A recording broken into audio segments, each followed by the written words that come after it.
I have been appointed by the Lord as a watchman. It describes that in Ezekiel chapter 3, verse 16. It says, Son of man, I've made you a watchman for the house of Israel. So hear the word I speak and give them warning from me, says the Lord. It says, say to the wicked man, and when you sin, you will die. Say to the righteous man, if you turn from your righteous ways and sin, you will die. The soul who sins is the one who will die. It says, but the man who turns from his sin, he will live. But it says you're being made a watchman to the house of Israel. But it says the house of Israel is not willing to listen to the Lord. And it says it's not going to be willing to listen to me either. But I've been sent to warn you about what the Lord is coming to do.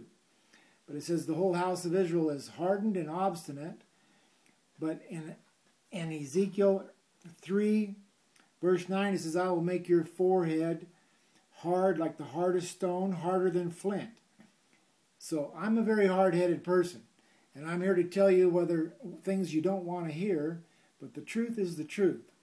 And the truth is the judgments of the Lord are coming upon this nation, for we have sinned and turned against him. It says that in Daniel 9:11. All Israel has transgressed the Lord, refusing to obey. Therefore the curses and judgments written in the book of Moses will come upon them. That's Deuteronomy 28. If you turn to Deuteronomy 28, study it for yourself. It talks about the rain of the land will turn into dust and powder and come down from the skies. It's for sure, it's describing fallout dust. It says before the fallout dust comes down, it says they will be smitten with a wasting disease, fever, inflammation, scorching heat and drought and blight and mildew, sores and boils and tumors and itch from which there's no cure. There's no doubt it's describing radiation sickness. Deuteronomy 28 is describing the United States of America. That's who this destruction's coming upon. We are the house of Israel. And we are the descendants of Abraham. Abraham's promise was he'd become the father of many nations. This great nation of the United States is who's being described in Deuteronomy 28 in the first part, where it says if you obey, all these blessings will come. There's blessings for obedience. There's curses for disobedience. In the first 15 verses of Deuteronomy 28, the blessings are that if you follow the Lord, obey his commandments, God will place that nation high above all the nations of the earth. This nation is high above all the nations. We're the sole remaining superpower. We have been the big dog on the planet.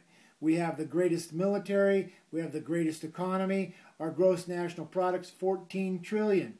The next nations that are richest in the world, including West Germany and Japan and China now, are 3 trillion and something. If you stacked poker chips or dollars in piles, or we're like a 14-story skyscraper next to a 3-story building compared to all the other nations of the earth. It says if you obey the Lord, you'll be blessed. Your cities will be blessed. Your fields will be blessed. Your flocks will be blessed. Everything you do will be blessed. You'll go out and confront your enemies in war and defeat them. But when the curses come upon them, it says your enemies will come and defeat you. In the blessings part, it says you'll lend to many nations and borrow from none. You'll be the head, not the tail. But now the curses are coming. The economy has collapsed. We're in debt to China. We're not the borrower. We're the borrower instead of the lender. When we were blessed, it says we would be the lender, not the borrower. Now we're the borrower. We're not the lender. Now our enemies are coming, and they're going to be victorious over us. And these curses and punishment are coming upon us, but they're for a purpose. Our nation's going to be, we're going to be turned around. The wicked are going to be perished. The righteous are going to remain. If you go to Isaiah 3:10, Isaiah 3:10 says, tell the righteous it'll be well with them. They'll enjoy the fruit of their deeds. The righteous need to be all about doing some deeds.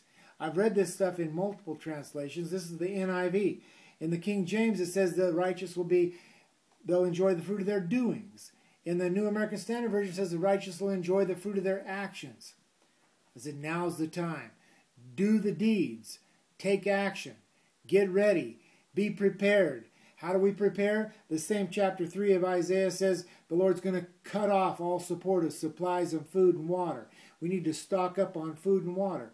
Ezekiel 4 is saying the same thing. It says food and water is going to be scarce. Tune in on my next message. We're going to talk about stockpiling supplies and being prepared.